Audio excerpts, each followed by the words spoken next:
बार एक વાત ઉપર આવું કે આ વાતનું નિતાંત સત્ય છે। મારી માતાઓ તમે છે ને વ્યસનો છોડજો। કથા સાંભળ્યા પછી ભાગવતની કથા સાંભળ્યા પછી વ્યસન છોડજો અને વ્યસનમાંથી જે રૂપિયા વધે ને એ રૂપિયાનો ઉપયોગ ક્યાં કરશો?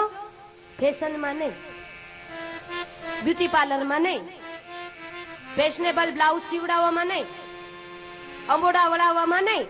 આજની બહેનો દીકરીઓ અંબોડા વળાવે 5,000 ના અંબોડા વળાવે, પણ 5,000 નો અંબોડો વળાવે એ તો સવારે વળાવે ને સાંજે છૂટી જવાનો, પણ 5,000 નું જો ગાયોને લીલું નાખ્યું હોય તો જન્મ જન્મ સાથ આવે।